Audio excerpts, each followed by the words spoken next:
The icy wind slashed across the alley as Eiko's voice, sharp with rage and desperation, cut through the blizzard. He left us here to freeze like we were nothing. Her small fists pounded against the locked iron gate, snowflakes melting on her flushed cheeks. Behind her, Hannah stumbled, clutching a tattered sketchbook to her chest, refusing to let it go even as her lips turned blue. From the shadows, a figure stepped forward, tall, composed, impossibly out of place in this chaos. But when he reached for them, the truth hit like a jolt. This was no rescue they'd been promised. Or was it? If your heart's already pounding, drop a like and tell me what would you do next. The wind howled through the streets of Edinburgh, carrying with it shards of icy rain that seemed to cut through the very bones. Miles Davenport, a man whose name was whispered in the corridors of power and printed across the financial pages of every major newspaper, tightened his grip on the steering wheel of his sleek black Jaguar. Even for someone accustomed to controlling billion-dollar mergers with a calm hand, this weather was testing him. The city hadn't seen a storm this fierce in over a decade.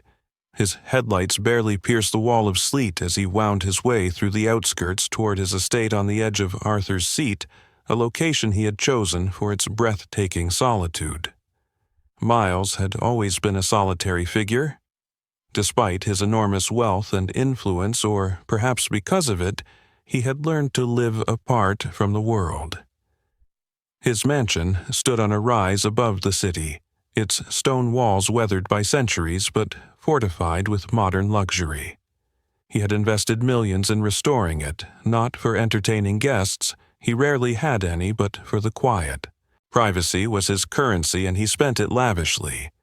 However, on that night his journey home would be interrupted in a way he could never have anticipated.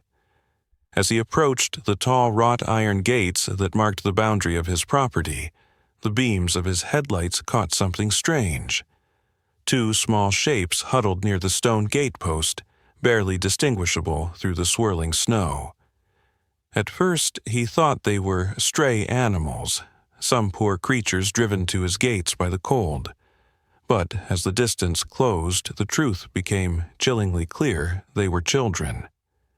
Miles slammed on the brakes, the Jaguar skidding slightly before stopping. He stepped out, and the icy wind hit him with such force it stole his breath. His expensive wool coat was no match for this biting cold, but he didn't hesitate. The shapes resolved into two girls no more than 7 years old, dressed in threadbare coats with snow crusted along the hems. Their faces were pale lips tinged blue, their small bodies trembling violently. "What on earth are you doing out here?" Miles asked, his voice sharper than intended, a reflex born of shock. The girls didn't answer. One clutched the other's hand tightly as if any separation would be unbearable. Their eyes, large, frightened, and eerily identical, fixed on him with a mixture of wariness and desperation. Without waiting for a reply, Miles shrugged off his coat and wrapped it around both of them, the warmth seeming almost too little too late. He scooped them up in his arms, feeling their frail weight, and carried them through the storm toward the mansion. The door opened before he could even call out. Mrs. Whitaker, his long-serving housekeeper, had heard the car pull up. Her eyes widened as she took in the sight. "Good heavens, sir. Where did they—" "At the gate," Miles interrupted, stepping inside and kicking the door shut against the wind. The warmth of the grand foyer enveloped them, but the girls' shivers did not subside immediately. Mrs. Whitaker moved quickly, fetching blankets and a kettle for tea. Miles carried the children into the drawing room, where the fire blazed in the marble hearth, and set them gently on the deep leather sofa.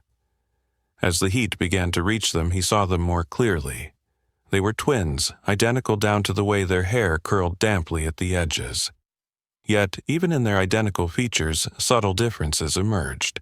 One's gaze was direct and almost defiant, while the other's eyes darted around, absorbing every detail, yet speaking volumes in their silence. "Don't be afraid," Miles said quietly, surprising himself with the softness in his tone. You're safe now." However, safety was a relative concept, and as Mrs. Whittaker wrapped the girls in thick blankets and set steaming mugs of cocoa in their hands, Miles's mind raced. Children did not simply appear at the gates of a reclusive millionaire's estate in the middle of a storm. Someone had brought them here, and for reasons he could not yet guess. Outside, the storm raged on wind, shrieking through the chimneys like some ancient ghost. Inside, a strange new presence filled the rooms, one that neither Miles nor his carefully constructed life had been prepared for. He sat in the high-backed chair opposite the sofa, studying the girls as they slowly sipped their cocoa. He thought of his own childhood, of the long, cold winters after his parents died, when his only refuge had been in the unyielding silence of boarding schools. Finally, one of the twins spoke, her voice steady but small. "We were told you could help us." Miles leaned forward, elbows on his knees. "Who told you that?" The girl hesitated, her eyes flicking to her sister before she answered. "Our stepfather. He said you were rich and kind, and that you might give us a home."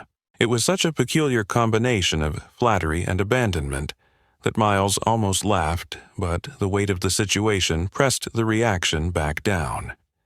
"And where is he now?"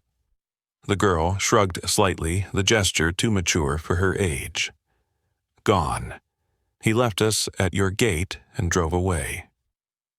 Miles sat back, the firelight flickering across his face. It was one thing to make a large donation to a charity or fund an entire wing of a hospital. It was another to be handed the living, breathing embodiment of someone else's failure. Yet, as he looked at the two fragile forms wrapped in his coat and Mrs. Whittaker's blankets, a thought settled in his mind, quietly but firmly. No matter what else had been true about his life up to this point, tonight had changed everything. And while he could not yet see where this road would lead, he knew instinctively that turning these girls away was not an option. Outside, the wind continued its relentless assault, but inside the walls of Miles Davenport's fortress of solitude had already begun to crack. The fire had burned low, casting the drawing room in a softer amber light. Miles Davenport sat in silence, letting the girls drink their cocoa, their small hands wrapped around the mugs, as though they feared the warmth might vanish if they let go. They had not spoken much since their startling confession about the stepfather, and Miles, in his way, knew better than to push too hard too quickly. Trust was not something that could be demanded. It had to be earned, like the slow warming of the body after hours in the cold. He studied them, the quiet one, Hannah, now leaning her head against the arm of the sofa, her eyes heavy but alert, and the other Aiko sitting upright as if determined not to surrender to sleep in a stranger's home. The names had come reluctantly, after much coaxing from Mrs. Whittaker. There was something about the way they spoke them, too, almost as if saying them aloud was a way of holding on to themselves when the world seemed intent on taking everything else away. Miles's mind wandered back unbidden to his own youth. After his parents' sudden death, he had been shipped off to a boarding school in Surrey, where the days were as gray as the stone walls and the nights colder than the winter air. Adults had made decisions for him without explanation, and though his needs were met, there had been no warmth in the provision. It had taught him early that security without kindness was like a room without light, functional but suffocating. Perhaps that was why the sight of these two shivering children stirred something deeper than mere pity. However, pity alone would not solve the immediate problem. There were legalities to consider, procedures that would demand explanations neither he nor the twins were ready to give. Children abandoned at the gates of a reclusive millionaire's estate. It was the sort of story tabloids would devour, twisting fact into spectacle. Miles had spent years avoiding unnecessary attention. Now, these girls threatened to drag his carefully managed privacy into the public glare. Still, his questions multiplied. Who was this stepfather? Why had he chosen Miles of all people? The man's claim that Miles was rich and kind was almost laughable. His reputation in the business world leaned heavily on the rich part, far less on the kind. It was true that he had given millions to charities, but always at a distance, always through formal channels. Yet here were two living, breathing recipients of an entirely different kind of plea, one that required not money, but involvement. Aiko finally broke the silence, her voice low but clear. "Our mother is in the hospital." She didn't elaborate, but her gaze didn't waver from his. Miles felt the subtle challenge in her eyes, as though she were testing whether he would care enough to ask the next question. "What happened?" he asked, leaning forward. She had an accident. A car hit her while she was walking home from work. She hasn't woken up since." And your father, Hannah's voice barely more than a whisper, slipped into the space between them. "He died when we were 3. Miles sat back processing this. Orphans, in all but name, shuffled between an unconscious mother and a stepfather who had now abandoned them. In some ways it was worse than outright orphanhood. At least then the absence was final, not a lingering uncertainty. Mrs. Whitaker returned with more blankets, fussing over the girls in a way that made Miles realize just how long it had been since children had been inside these walls.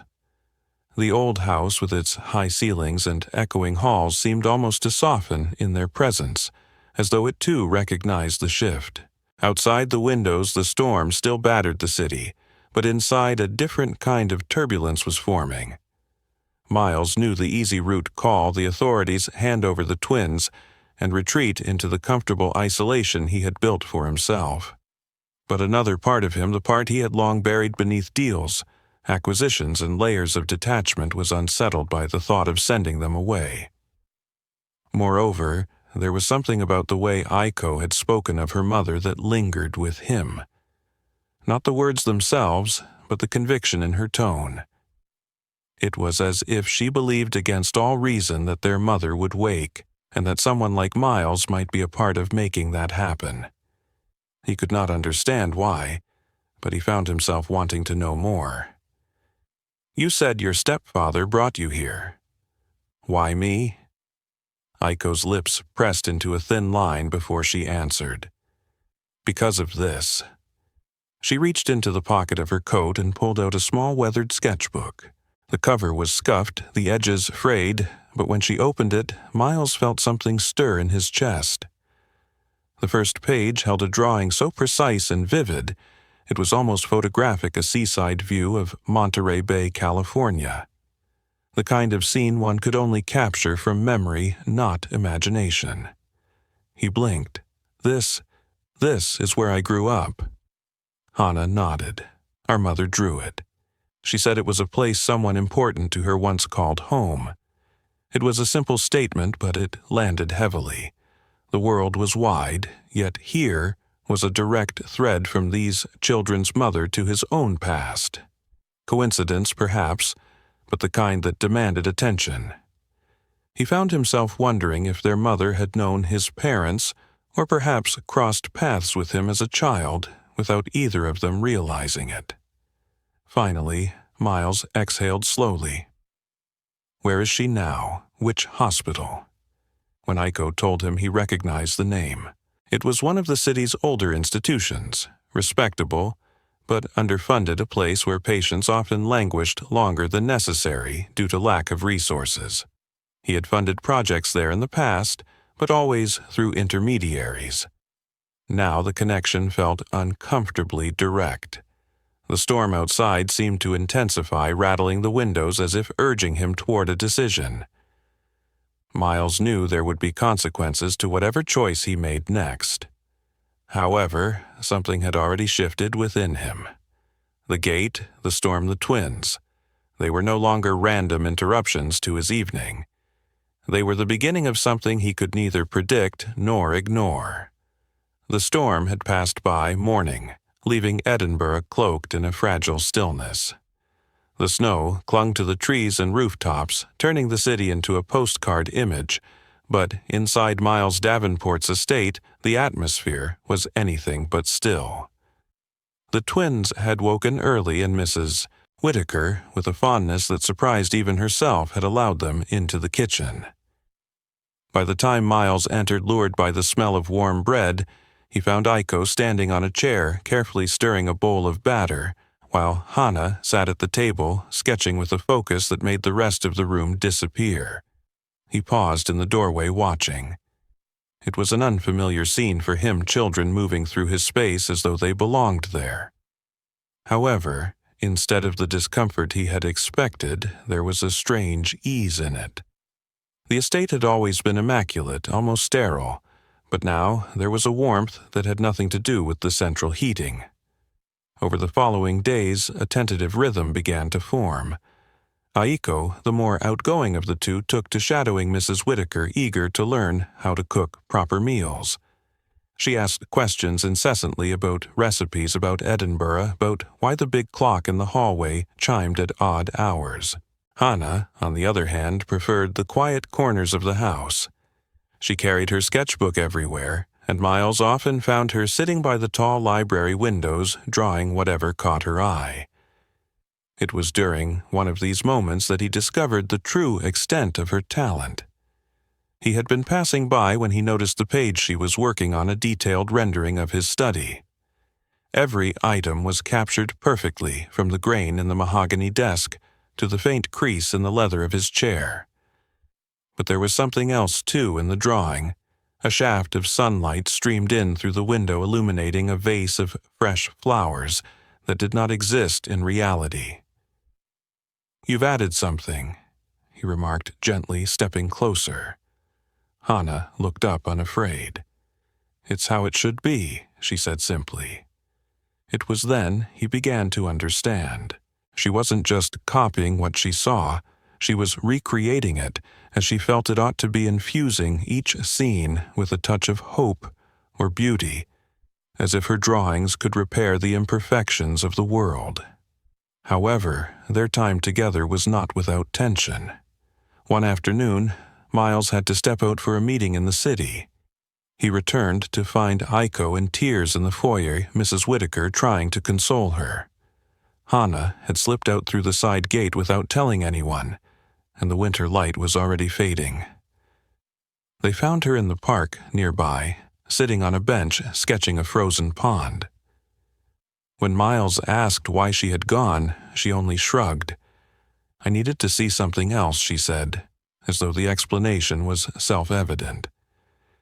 Incidents like that reminded him that their trust in him was still fragile, and that their lives before his home had been unpredictable enough to make running away seem like a reasonable act. Building bonds would require patience, and he was learning that the hard way. Outside the safety of the estate, other forces were beginning to stir. Miles began receiving calls from acquaintances, some curious others prying about the children seen entering his property during the storm. The stepfather had not reappeared, but questions were being asked, and not all of them in good faith. Edinburgh was a city of old money and older gossip, and the sudden arrival of two vulnerable children in the care of one of its most reclusive figures was bound to draw attention. In the midst of this, Mrs. Whittaker suggested a visit to the hospital. "If you're serious about helping them," she said, "you should meet their mother. It will tell you more than any story could." The trip was sobering. In the sterile white of the hospital room, their mother lay pale, and still machines quietly marking the passage of time. Aiko stood at her bedside holding her hand, while Hannah placed a fresh drawing on the table, a picture of their mother sitting up, smiling, sunlight spilling over her face. Miles felt something in his chest tighten. This was more than a child's hope. It was almost a vow. On the way back, Aiko spoke for both of them. "We think, if she sees the right picture, she might come back to us." Miles didn't argue, though his rational mind dismissed the idea. Still, he could not ignore the conviction in her voice. Back at the estate, he found himself making small adjustments, clearing a room to serve as an art space for Hannah, ensuring the kitchen was stocked with ingredients Aiko liked to use, rearranging his schedule to be home more often. These were not grand gestures, but they were deliberate, and they signaled something even to himself. He was no longer a passive participant in their lives. However, it was during a late-night phone call that the stakes began to rise. An old acquaintance in the art world mentioned a rumor someone in London was seeking young prodigy artists for a high-profile exhibition, and a man had been making inquiries about talented twin girls in Edinburgh. The description was unmistakable. Miles didn't share this with the twins immediately, but it planted a seed of unease. Whoever this was, they knew enough to start looking, and his home was no longer the unassailable fortress it had once been. Protecting the girls would require more than kindness. It would require vigilance. In the quiet after that call, he walked past the library and saw Hannah asleep in the armchair, her sketchbook open on her lap. On the page was a drawing of the three of them, Hannah, Aiko, and himself, standing together at the gates of the estate, the storm long gone, the sky clear. It was, he realized, not just a scene but a possibility. And in that moment he knew he would do whatever it took to make it real. The confrontation came not with the subtlety of whispers, but with the blunt force of a public accusation. It began when Miles Davenport received a formal letter from a law firm in London declaring that the twin stepfather had secured legal representation to reclaim custody. The letter was dressed in the language of concern and parental rights, but underneath the legal jargon, it was nothing more than a thinly veiled attempt to regain control over the girls, and Miles suspected over whatever value someone believed they could extract from their talents. The court hearing was set for 3 weeks later, a compressed timeline that left little room for comfort. Miles had never been a man to shy away from negotiations, but this was no business deal. This was a matter of 2 lives he had come to care for, far more than he had anticipated. He hired Eleanor Reeves, one of Scotland's most respected family lawyers, a woman known for her relentless preparation and ability to dismantle false narratives with precision. However, the legal fight was only one front. The twins had begun to pick up on the tension, and Aiko confronted Miles one evening in the library. "You're going to send us back, aren't you?" She asked, her voice carefully neutral, but her eyes betraying the fear she could not hide. Miles crouched so they were at eye level. "No," he said without hesitation. "Not if I have anything to say about it." It was a promise he hadn't yet made aloud, and hearing himself say it crystallized his resolve. In preparation for the hearing, Eleanor urged him to gather character witnesses and any evidence that would demonstrate the girls' welfare under his care. Mrs. Whittaker agreed to testify, as did Dr. Morris, the physician who had examined the girls after the storm and documented their malnourishment and exposure. More unexpectedly, Takeshi, a journalist who had been quietly investigating the stepfather, came forward with a trove of damaging information. He had discovered that the man had been in contact with a notorious art dealer in London, the same one rumored to be searching for child prodigies. It was clear the stepfather's sudden interest in the twins had little to do with paternal affection. The climax came during the exhibition that had been arranged at the city's gallery, a charity event Miles had initially agreed to, so the twins could display their work. It was meant to be a celebration, a way to give them confidence before the looming court date. The room was filled with patrons, the walls adorned with Hannah's most captivating drawings, each one radiating a warmth that seemed to soften even the iciest of guests. However, as Hannah and Aiko stood before their latest piece, a collaborative work that merged Hannah's intricate lines with Aiko's bursts of color, Miles saw the stepfather enter. He was flanked by the London dealer, their expressions a mixture of greed and calculated charm. They approached the girls as if they were long-lost relatives at a reunion, their hands outstretched, their voices syrupy with false affection. Miles stepped forward, placing himself between them and the twins. The conversation was quiet but sharp, each word measured. The dealer spoke of opportunities and future prospects, as though the girls were commodities, not children. The stepfather chimed in about rights and family, his voice dripping with self-justification. Miles countered with the truth that family was not defined by blood alone, but by presence, protection, and love, a truth the stepfather had long since forfeited. The moment of emotional rupture came when Hannah, normally so quiet, spoke up. She held up the drawing they had just finished and said, "We made this for him," nodding toward Miles. "Because he's the one who stayed." The simplicity of her statement cut through the room like a blade. People stopped to listen, and in that silence the stepfather's pretenses collapsed under the weight of his own absence. 2 days later the hearing commenced. The courtroom was austere, the air thick with formality. Eleanor presented the case with unflinching clarity, weaving together testimony, medical reports, and Takeshi's investigative findings. The opposition tried to frame the stepfather as a man struggling to reunite with his family, but the inconsistencies in his story unraveled under cross-examination. The judge, a stern but perceptive woman, listened carefully, her eyes flicking between the documents and the faces before her. When it came time for Miles to speak, he didn't reach for eloquence. Instead, he told the truth plainly about the night of the storm, about the changes he had seen in the girls and in himself, and about the future he envisioned for them, one free from exploitation and fear. He did not plead. He simply offered a vision grounded in the reality of what they had already built together. Finally, the judge rendered her decision temporary custody awarded to Miles, with a clear path toward permanent guardianship pending follow-up assessments.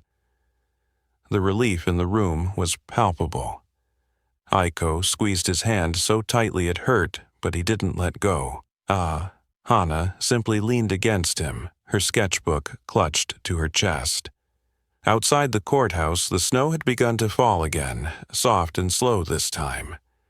It felt less like a storm and more like a benediction, as though the city itself was offering a quiet blessing on what had just been secured. Yet Miles knew this was not the end. It was the turning point, the moment from which everything else would flow. And as he looked down at the twins, their faces lit with something he hadn't seen before.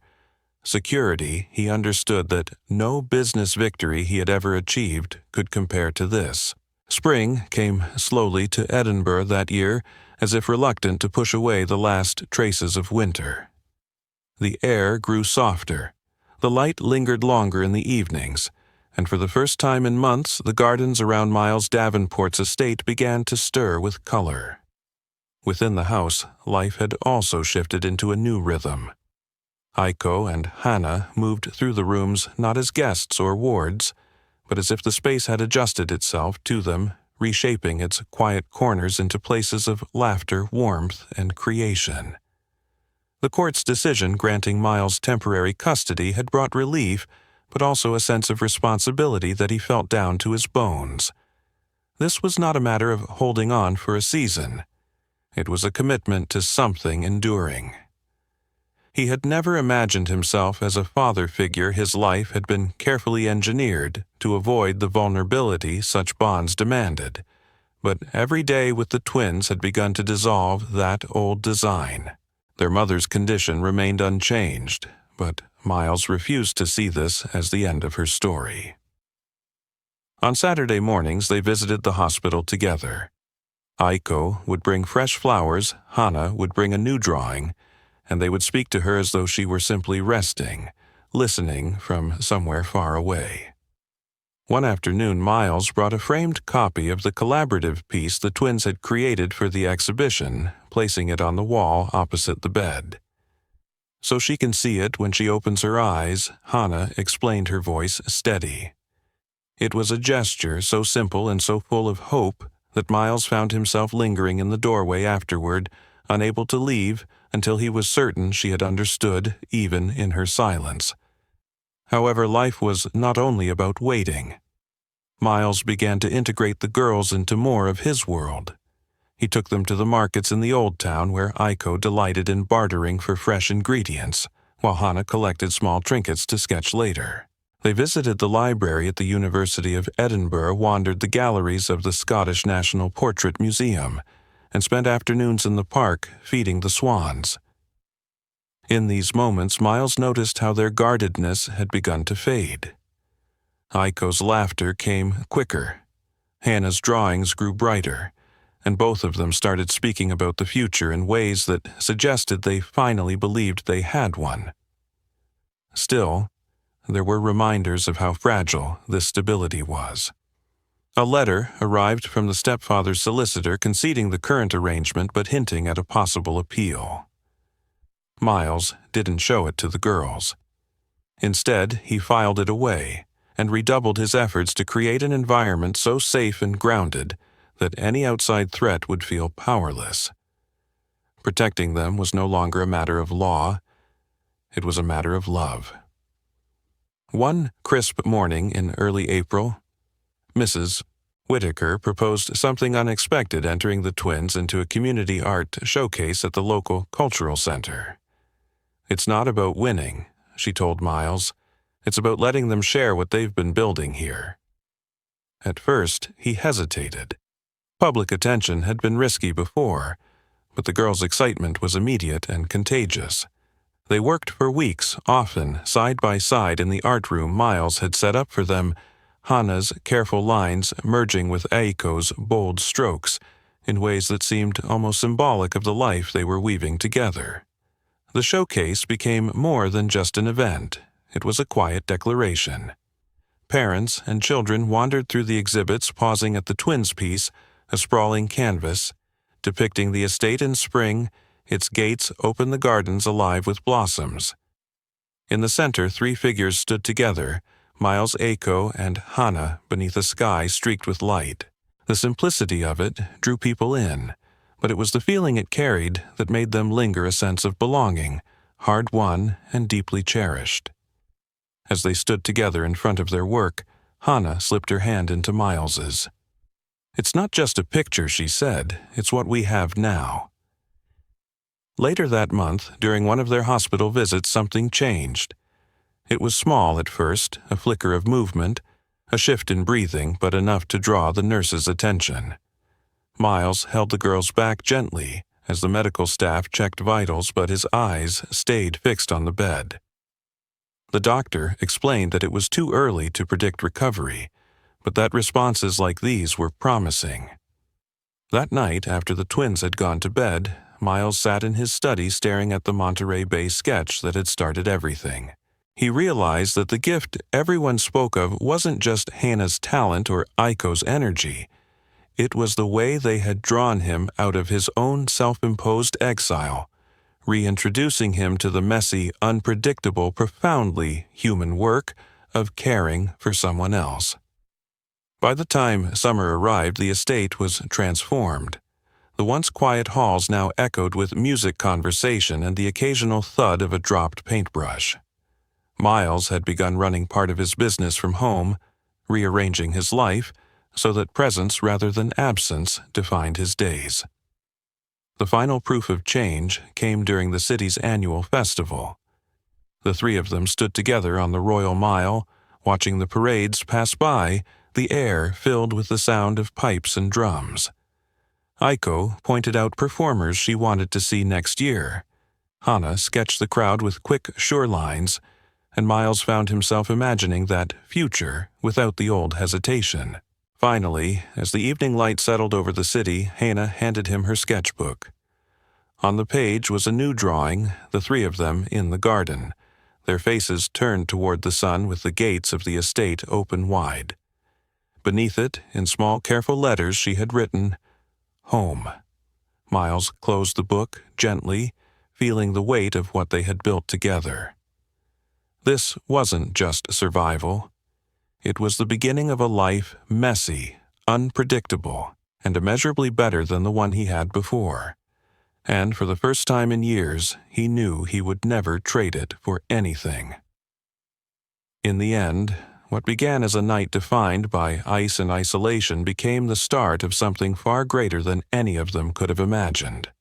Miles Davenport, once the guarded millionaire who kept the world at arm's length, had found himself transformed by two small figures shivering at his gates. Aiko and Hana, the twins abandoned in a snowstorm, had walked into his life with little more than a threadbare coat, a sketchbook, and an unshakable bond with each other. Over time, they had given him something far rarer than fortune purpose. The battles they faced were real legal threats from a manipulative stepfather, whispers from the outside world, the uncertainty of their mother's condition. But those challenges had only strengthened the ties between them. Miles had stepped into roles he had never planned for advocate-protector, and in a quiet way, father. The girls in turn had taught him what it meant to let someone in to replace the cold walls of solitude with the warmth of belonging. Hana's art became more than a talent. It became a language they all spoke. Through each drawing, she showed how she saw the world not just as it was, but as it could be. Aiko's bright energy breathed life into every corner of the estate, proving that resilience often wears the face of joy. Together, they reshaped Miles's once empty home into a place filled with laughter, creativity, and shared moments. As spring unfolded into summer, their visits to the hospital remained a ritual. Even though their mother's recovery was slow each day, they arrived with something new. A drawing, a story, a bouquet, to remind her and themselves that hope was not a fragile thing, but a steady choice made over and over again. Miles often lingered in those rooms, realizing that these small acts of care were as powerful as any grand gesture. In the quiet moments, he would look back on that first night and marvel at how close he had come to letting them slip away. It would have been safer to send them to someone else's care. But safety without connection, he now understood, was a hollow kind of protection. By choosing to step into their storm, he had discovered a life richer than any ledger could record. The lesson in their story is clear. Sometimes the greatest changes in our lives arrive not through careful planning, but in the form of unexpected interruptions, often messy, inconvenient, and demanding more of us than we think we can give. It is easy to turn away to say, "This isn't my responsibility." But when we dare to engage to shoulder part of someone else's burden, we often find that we are the ones transformed. In our modern lives, where routines are tight and distractions constant, we may not be faced with snowstorms or abandoned children at our gates. But opportunities to act with courage and compassion still appear in a neighbor who needs help, a friend who has fallen silent, or a stranger whose situation demands empathy over judgment. The challenge is to recognize those moments and choose to lean in rather than look away. Miles's journey reminds us that wealth is not measured solely in money or possessions, but in the relationships we cultivate and the lives we touch. His story is not about rescuing others from the cold, but about how opening the gates literally and figuratively can thaw the coldness within ourselves. So, as you think about their story, ask yourself where in your own life might you be called to open a door, to offer a hand, to become the person who stays when it would be easier to walk away. Those choices, however small, can change not just someone else's path, but your own. If this story has moved you, inspired you, or made you think about the unexpected ways we can change each other's lives, I invite you to support this journey. Subscribe to the channel, leave your thoughts in the comments, and share this story with someone who might need a reminder of the power of compassion. Your support gives us the motivation to keep bringing you stories that touch the heart and spark the courage to act.